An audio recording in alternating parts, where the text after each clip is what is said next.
Convosco agora Roberto Rabelo, com sua palestra, hoje subordinada ao tema: é o batismo necessário? A Igreja Cristã nasceu praticando o batismo, e esse santo rito ainda hoje é observado em quase todas as ramificações da cristandade. Pessoas há, entretanto, que creem não ser o batismo essencial para a salvação. Tais pessoas aceitam a fé cristã como verdadeira e mostram-se dispostas a praticar seus ensinos, mas não concordam com o batismo, não o querem receber. É o batismo necessário, indispensável, ou podemos salvar-nos sem eles? Que dizem a esse respeito as Escrituras? Respondendo a esta pergunta, lembramos primeiro que o batismo foi ordenado por Cristo. Ide, portanto, disse o Senhor, fazei discípulos de todas as nações, batizando-as em nome do Pai e do Filho e do Espírito Santo. São Mateus 28, 19. Esta comissão foi dada à igreja. Jesus disse mais: quem crer e for batizado será salvo, quem porém não crer será condenado. São Marcos 16, 16. O batismo é, pois, uma ordem de Cristo, que não ensinou nem ordenou o que não é necessário. Se o Senhor mandou batizar, é porque o batismo ocupa um importante lugar no divino plano de salvação. Jesus também recebeu o batismo. Embora ele não tivesse pecado, todavia pediu o batismo a João Batista. Por esse tempo, diz a Escritura, dirigiu-se Jesus da Galiléia para o Jordão, a fim de que João o batizasse. Ele, porém, o dissuadia, dizendo: eu é que preciso ser batizado por ti, e tu vens a mim?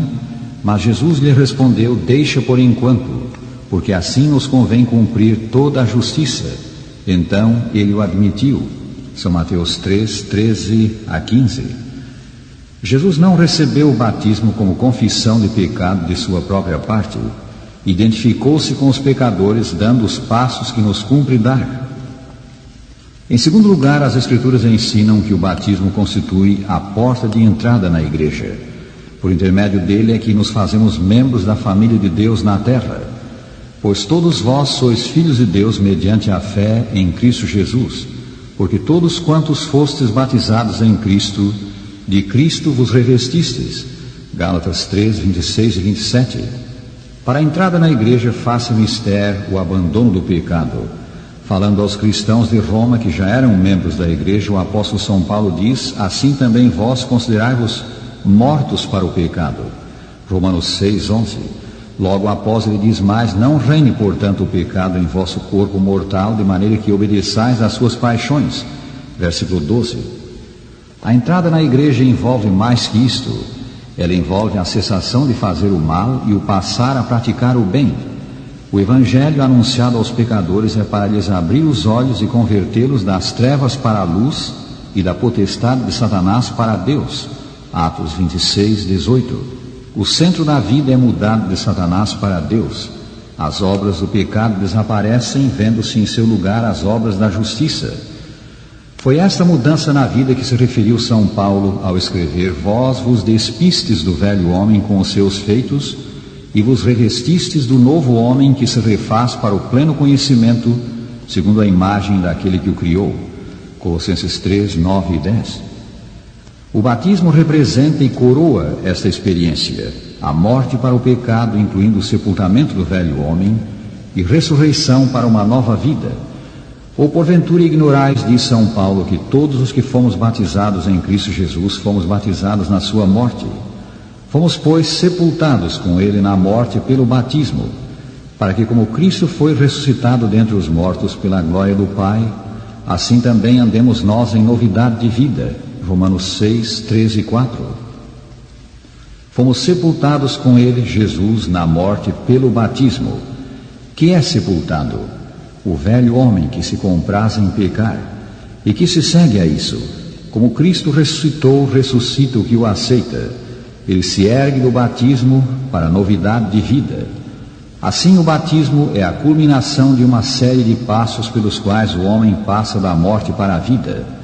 É uma pública e formal renúncia do pecado e do mundo, bem como uma pública e formal confissão de fé em Jesus e dedicação da vida ao Salvador. Ele é também a sepultura do velho homem, da velha vida. Incidentemente, a declaração do apóstolo de que no ato batismal somos sepultados com o Senhor Jesus Cristo mostra que o batismo envolve imersão. Do modo como sepultamos um corpo morto, cobrindo-o com terra, deve o velho homem do pecado morto, ao aceitarmos Cristo, ser sepultado na água. Com efeito, a palavra batismo vem do grego batisma, que significa imersão, o ato de mergulhar na água ou num líquido. Jesus foi batizado no Rio Jordão e para isso entrou na água, pois o relatório diz que ao sair da água o Espírito Santo desceu sobre ele. O haver o Senhor entrado na água sugere fortemente que ele foi mergulhado nela. O batismo por imersão foi a forma seguida pelos cristãos em geral até o século XII.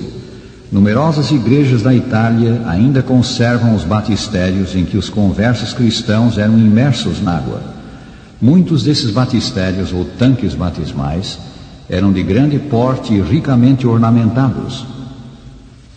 Interessante indicação da importância do batismo é o fato de que os cristãos dos primeiros séculos aparentemente consideravam o peixe um símbolo seu, porque começamos a ser cristãos nas águas batismais. Escrevendo sobre o batismo cerca do ano 200, nós pequenos peixes, segundo o exemplo de Jesus Cristo, nascemos na água.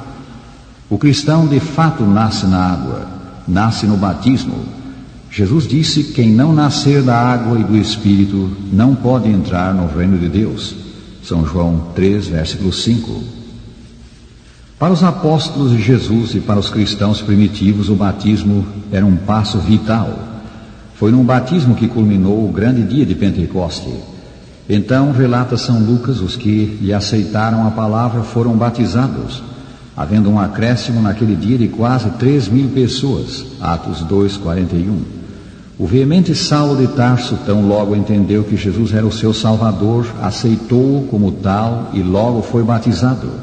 Atos 9:18. O carcereiro de Filipos, tendo-lhe São Paulo anunciado Jesus, creu no Senhor como seu Salvador pessoal e na mesma noite foi batizado, e todos os seus. Atos 16:33. Que passos devem preceder o batismo para que ele seja o que deve ser? Em primeiro lugar, deve haver fé em Jesus. O próprio Senhor Jesus Cristo disse: quem crer e for batizado será salvo. São Marcos 16:16. Essa crença deve ser crença no sacrifício expiatório de Cristo, crença em Jesus como nosso Redentor pessoal. Em segundo lugar, vem o arrependimento do pecado. Arrependei-vos e cada um de vós seja batizado em nome de Jesus Cristo para a remissão dos vossos pecados. Atos 2:38. Em terceiro lugar, vem a completa dedicação da vida a Cristo. Oferecei-vos a Deus como ressurrectos dentre os mortos e os vossos membros a Deus como instrumentos de justiça. Romanos 6:13. Quando o batismo se segue a estes passos, ele na verdade une a alma a Cristo e nos introduz à Igreja, corpo místico do Senhor na terra. E assim o valor do batismo é decorrência da ligação com Jesus, pois é a graça de Cristo que dá vida à alma.